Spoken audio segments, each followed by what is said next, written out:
Fala pessoal, mais uma vez aqui, Exal Pimenta, com o nosso canal Tática em Campo.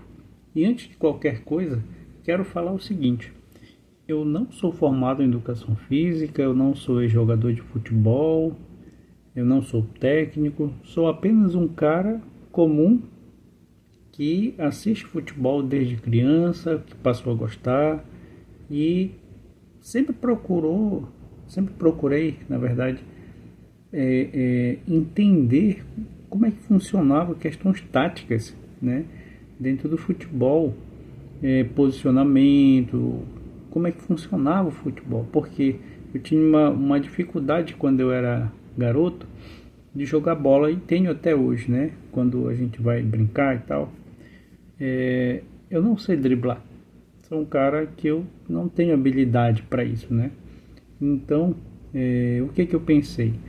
O que eu posso fazer para de repente melhorar meu jogo diante dos outros meninos que são mais habilidosos, né? Então fiquei pensando, pô, futebol é toque de bola, é movimentação, né? E aí eu vejo que no futebol profissional isso acontece.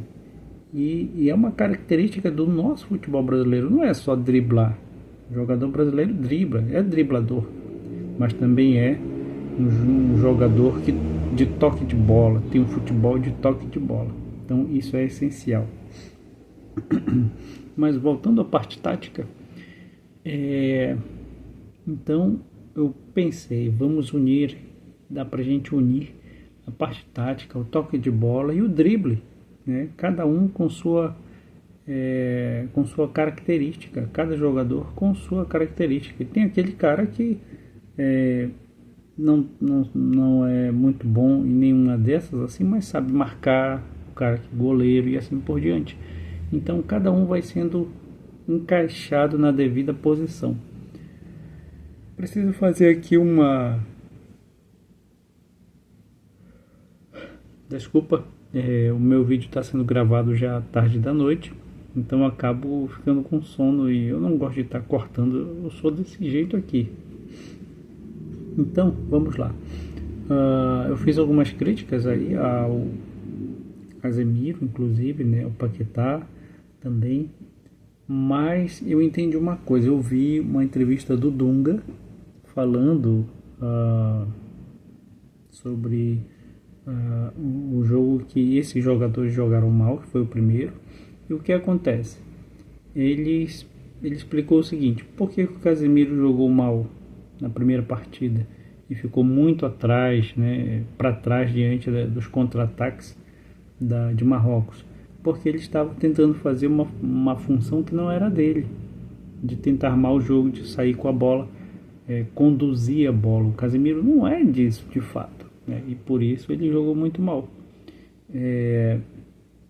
Paquetá fora de posição, né, estava perdido, enfim. E agora não, cada um está na sua posição correta de jogar, onde joga melhor, onde consegue se sair melhor, e o time começou a fluir. E uma coisa que é importante aqui para a gente entender, o Ancelotti acertou o time. Por quê? Ele estava tentando repetir o erro dos outros treinadores que passaram pela seleção, inclusive o seu Tite, nos dois períodos que ele passou, inclusive no período do seu Filipão, que eu estava lembrando agora, esses últimos dias atrás, na seleção de 2014, a Copa de 2014, a seleção jogava quase com 4 atacantes, porque o Oscar não era exatamente um meia, e atrás dele tinha apenas 2 volantes, então isso comprometia demais. O Paquetá passou a jogar como volante a primeira vez com o Tite, e na época ele era um meia, então ainda não tinha tantas características de volante. Hoje ele já falou que ele prefere jogar como volante porque ele se sente melhor, ele vê o campo de frente, então isso é muito bom para ele, né? Assim, ele acaba vendo melhor o jogo, tem qualidade para passe e tudo mais.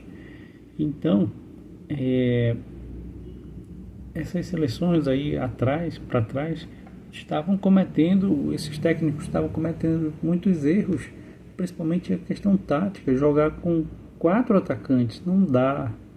E aí insistiram também em colocar o Neymar como meio armador. O Neymar não é meio armador. Para colocar o Neymar tinha que ter uma trinca de volantes, 3 volantes atrás dele. E agora, não sei como, o Ancelotti conseguiu enxergar isso. A seleção acaba se defendendo como a maioria das outras, com 2 linhas de 4 e 2 caras na frente. Entre eles é o Vinícius Júnior, né? E quando o time está mais espalhado no campo, jogou as últimas 2 partidas com o losango. E aí existe uma sobressalência, não sei, não. O time se sobressaiu melhor porque a maioria das equipes joga com 3 caras no meio campo, né? Tem os 2 pontas, mas são pontas. Tem 3 caras no meio campo e eles formam um triângulo, certo?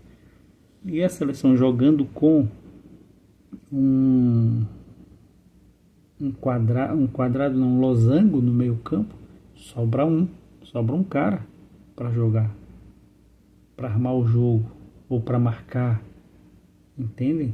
Essa é a diferença. Quem tem mais homens em campo, no meio campo? Um time que está com 3 ou um time que está com 4? O time que está com 4, e dependendo do posicionamento, ele vai se sobressair. Então a seleção brasileira acertou no ponto. E outra coisa, estávamos um bom tempo sem um verdadeiro camisa 10 para a seleção. Neymar, tudo bem pela sua habilidade que ele tem, hoje está difícil de jogar, né? Mas assim, ele é o dono da 10, mas me refiro ao armador do time, ao cérebro do time, o cara que pega a bola no meio campo e deixa comigo que eu vou desenrolar aqui, né? E hoje nós encontramos um cara de alto nível, porque a gente já tinha também o Matheus Pereira. Eu cheguei a comentar em um dos vídeos aí anteriores sobre o Matheus Pereira. Então, o que falta é levar esses caras para a seleção também, né? Hoje nós temos o Matheus Cunha, um alto nível. O cara, ele não é centroavante, ele está com a 9 na costa, mas ele não é centroavante. Ele é camisa 10, ele é o 10 da nossa seleção. Temos um 9 no banco, que é o Endrick, que precisa entrar para jogar, também de alto nível. Então já encontramos algumas peças importantes. E quando a seleção joga no losango, a gente tem mais qualidade no meio campo, a gente tem mais variação tática, porque o Bruno Guimarães pode invadir a área, fazer ultrapassagem pelo outro lado, o Paquetá pode fazer isso também, e os dois também podem fazer lançamentos, assistências, movimentações diferentes, cair por um lado, cair pelo outro. Então isso gera uma movimentação diferente que deixa o adversário sem saber o que fazer. O que a seleção vai fazer? Ninguém sabe por onde os caras vão entrar, não dá para saber. Então acho que temos uma forte chance agora de passar do Japão. O Japão é um time que está muito mais à frente da seleção brasileira, mas temos muito mais qualidade agora, né? Dá para entender. E foi uma perda de tempo essa insistência de jogar com 4 atacantes. Eu volto a repetir, eu estou falando isso desde 2018, que não dava para jogar daquele jeito, e houve uma insistência do treinador, da grande mídia e de muitos comentaristas, porque eu acabei excluindo meu canal antigo. Mas se vocês procurassem na época, eu estava na cara que não ia dar certo. E ainda bem que o Ancelotti enxergou e mudou o time, como o time joga. E isso é muito bom, eu fico muito feliz com isso. Valeu, galera. Vou fazer um outro vídeo ainda falando a respeito do jogo contra o Japão. Um pouco de análise aí do que dá para eu entender a respeito de como o Japão joga e como a seleção poderia enfrentar o Japão, certo? Mas esse vídeo fica para amanhã. Valeu, até a próxima e curta, compartilhe, dê essa força aí no canal. Valeu, um abraço.